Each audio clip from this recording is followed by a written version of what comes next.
Assalamualaikum warahmatullahi wabarakatuh. Halo teman-teman semua, dimanapun kalian berada, semoga selalu dalam keadaan sehat dan selalu dalam lindungan Tuhan Yang Maha Esa. Amin. Untuk pertemuan kali ini, kita bakal membahas terkait kemampuan dasar bagian bahasa Indonesia untuk jalur masuk SIMAK UI. Khususnya kita bakal membahas soal-soal yang ada di tahun 2018. Selamat menyaksikan dengan baik. Nah, seperti biasa yang namanya soal bahasa Indonesia itu pasti berkaitan dengan tulisan yang cukup banyak. Jadi, pastikan teman-teman tidak malas membaca ya. Teman-teman bisa mempause dulu video ini untuk membaca soalnya dengan baik. Nantinya kita bakal membahas kurang lebih 15 soal yang dimulai dari nomor 16 hingga nomor 30. Oke, kita mulai dari nomor 16. Pertanyaannya adalah penggunaan tanda baca yang tidak tepat terdapat pada kalimat titik-titik. Nah, untuk nomor 16 ini jawabannya adalah yang bagian C, yakni pada kalimat nomor 7. Kenapa sih kalimat nomor 7 ini dikatakan tidak tepat penggunaan tanda bacanya? Kita lihat ternyata di kalimat nomor 7 ini ada kata ekskavasi. Nah, ekskavasi di sini sebagai subjek. Kemudian ada predikatnya yakni masih berkaitan. Nah, seharusnya setelah subjek itu tidak perlu ditambahkan tanda baca apapun. Jadi, tanda baca koma di sini dianggap tidak tepat dan lebih baik dihilangkan saja. Kemudian di nomor 17 pertanyaannya, apa gagasan utama pada kalimat 1? Nah, yang menjadi pertanyaan adalah kalimat 1, jadi kita fokuskan di kalimat 1 tentunya ya. Kita lihat di kalimat 1 itu ada dua kalimat yang per kalimatnya itu dipisahkan oleh tanda koma. Kita fokus ke kalimat yang pertama, setelah penemuan lukisan tangan tertua di dunia yang berusia sekitar 40.000 tahun. Nah, untuk menemukan gagasan utama itu, kita tentunya harus memiliki subjek dan predikat. Sedangkan di kalimat yang sudah dibacakan tadi, kita belum menemukan subjek atau predikat.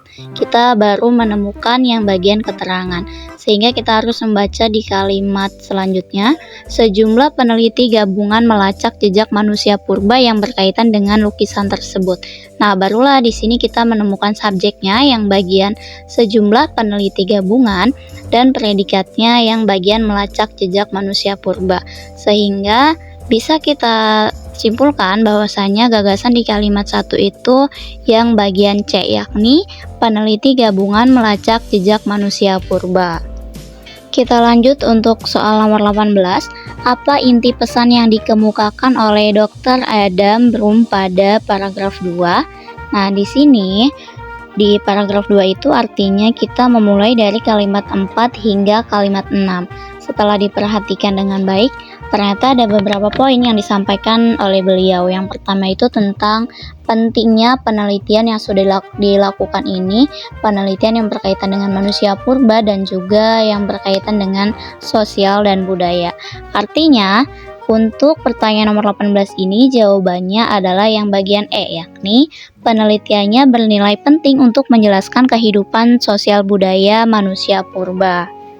Lanjut ke soal nomor 19, kalimat yang tidak efektif pada bacaan di atas adalah kalimat titik-titik.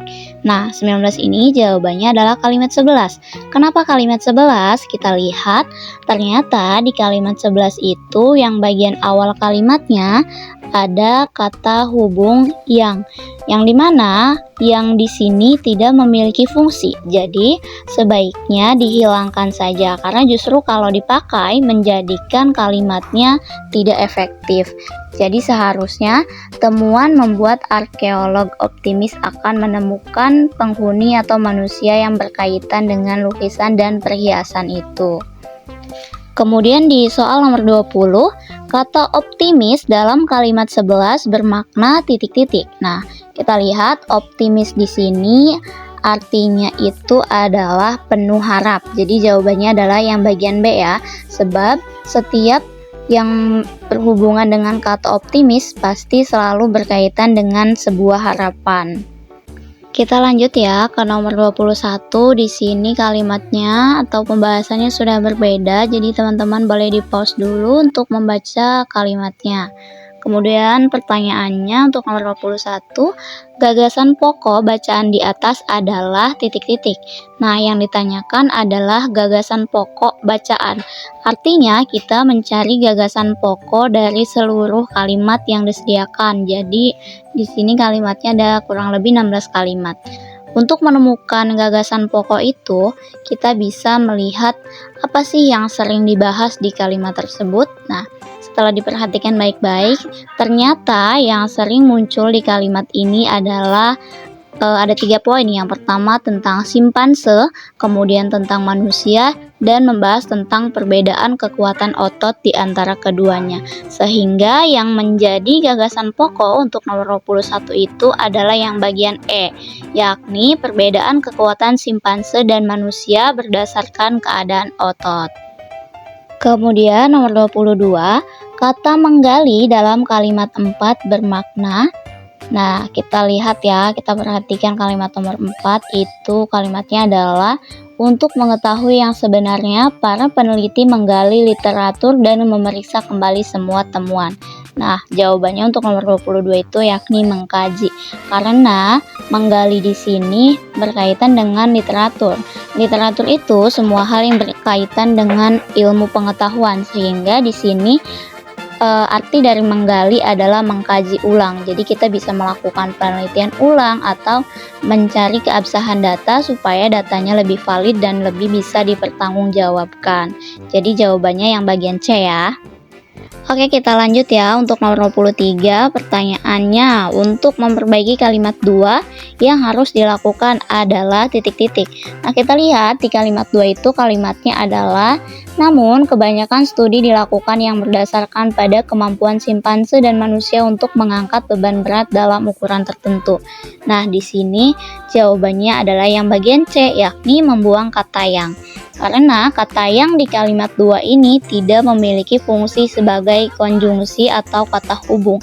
Jadi seharusnya atau sebaiknya kata yang di sini dihilangkan. Dilanjut ya teman-teman untuk nomor 24. Apa simpulan yang tepat dari bacaan di atas? Ingat bahwasanya ketika kita mencari sebuah simpulan, kita tentunya harus membaca ulang sebagai penguatan. Dan biasanya simpulan itu tidak jauh dari apa yang menjadi gagasan pokok. Sehingga untuk simpulan di nomor 24 ini adalah yang bagian C, yakni serat otot panjang membuat simpanse lebih kuat daripada manusia walaupun tipe keduanya sangat serupa. Kemudian untuk nomor 25 ini pertanyaannya, gagasan awal yang mendahului bacaan di atas adalah titik-titik. Nah, 25 ini jawabannya adalah yang bagian A, yakni perlunya kajian ulang tentang perbedaan antara kekuatan simpanse dan manusia. Kenapa bisa A? Karena di sini misalnya di dalam kalimat 1, dalam sejumlah penelitian, itu berarti sudah ada beberapa penelitian yang dilakukan. Kemudian ada yang menganggap bahwasannya simpanse itu dianggap 3 kali lebih kuat atau 4 kali lebih kuat, bahkan 5 kali lebih kuat daripada manusia. Artinya setiap penelitian yang dilakukan itu memberikan hasil yang berbeda. Sehingga kita perlu membuktikannya sendiri bahwasannya sebenarnya yang lebih valid itu yang angka berapa. Kemudian bisa juga di kalimat nomor 4 ini ada kata untuk mengetahui yang sebenarnya. Nah, di sini yang sebenarnya itu masih menjadi pertanyaan, artinya belum ada data yang sangat valid, yang sangat bisa dipertanggungjawabkan, sehingga kita sebagai peneliti harus melakukan kajian ulang. Dilanjut untuk nomor 26 ini ada beberapa kata yang harus dibaca terlebih dahulu, yakni penjelajah asal Portugis Vasco da Gama adalah pioner jalur rempah pada tahun 1497. Nah, pertanyaannya adalah kata penjelajah pada kalimat tersebut memiliki keterkaitan makna dengan kata titik-titik. Untuk nomor 26 ini jawabannya adalah yang bagian C, yakni petualang. Karena semua penjelajah itu artinya adalah petualang, yang dimana mereka ingin terus mencari sesuatu yang sebelumnya belum pernah ditemukan. Kemudian di nomor 27 ini ada kurang lebih 6 kalimat. Teman-teman boleh pause dulu videonya atau sambil di zoom supaya lebih terlihat. Nah, kemudian setelah dibaca untuk pertanyaannya, kata berimbuhan yang mengandung makna kiasan adalah. Nah, jawabannya 27 ini yang bagian B, yakni dibalut pada kalimat 2. Kenapa sih bisa di bagian kata dibalut yang memiliki makna kiasan? Nah, karena biasanya kalau dibalut itu menggunakan kain, bukan menggunakan kelezatan. Jadi, di sini dibalut dengan kelezatan itu adalah sebuah kiasan. Kiasan itu artinya bukan makna yang sebetulnya atau hanya dipakai sebagai peribahasa saja. Ya, kita lanjut untuk nomor 28. Di sini ada kurang lebih 5 kalimat. Jangan lupa di-pause dan dibaca terlebih dahulu. Kemudian untuk pertanyaannya, penggunaan tanda baca yang tidak tepat terdapat pada kalimat titik-titik. Jawabannya ada di bagian kalimat 2 atau jawabannya berarti yang bagian B ya. Kita lihat kenapa bagian B ini di kalimat nomor 2 ada tanda baca yang tidak tepat. Ternyata di sini ada tanda koma setelah subjek. Seperti dijelaskan di awal tadi bahwasanya kalau kita menemukan subjek itu harus langsung disambung dengan predikat atau tidak perlu menggunakan tanda baca apapun terlebih dahulu. Jadi di sini tanda komanya perlu dihilangkan ya. Nah, selanjutnya kita bertemu pada 2 soal yang bagian menjelang akhir ya. Untuk nomor 29 ini seperti biasa ada kalimat-kalimat yang sudah disajikan, jadi jangan lupa di-pause dan dibaca terlebih dahulu. Nah, untuk pertanyaannya adalah kata beragam non-formal dalam paragraf di atas adalah. Nah, jawabannya yakni yang bagian E, ketimbang pada kalimat 5. Kenapa sih ketimbang ini bisa masuk ke beragam kata yang bagian non-formal? Karena seharusnya kalau diformalkan kata ketimbang ini bisa diganti dengan kata daripada. Perlu diingat bahwasanya kata non-formal berarti bisa dipakai untuk situasi yang tidak resmi juga. Nah, sampai kita di soal yang bagian terakhir. Di sini sudah disediakan 4 kalimat. Nah, untuk pertanyaannya adalah kata hubung yang tidak tepat pada paragraf di atas adalah titik-titik. Nah, kita lihat ternyata kata hubung di sini yakni berkaitan dengan konjungsi bertentangan atau kata hubung yang bertentangan. Ada kata selain, namun, dan sebagainya. Nah, untuk jawabannya 30 ini adalah yang bagian B, yakni kata namun pada kalimat 2. Kenapa sih kata namun di kalimat 2 ini tidak tepat? Karena untuk penggunaan konjungsi itu dibagi menjadi 2 bagian. Ada yang diletakkan di awal dan juga ada yang diletakkan di tengah. Sedangkan untuk kata namun itu seharusnya diletakkan di awal. Tetapi di kalimat nomor 2 ini kata namunnya diletakkan di tengah. Padahal kalau mau di tengah menggunakan konjungsi itu bisa menggunakan kata tetapi, bukan kata namun. Jadi hal itu yang menyebabkan tanda hubung di kalimat 2 tidak tepat dan perlu diperbaiki. Ya, itulah beberapa soal simak UI untuk bagian kemampuan dasar bahasa Indonesia di tahun 2018 yang sudah kita bahas.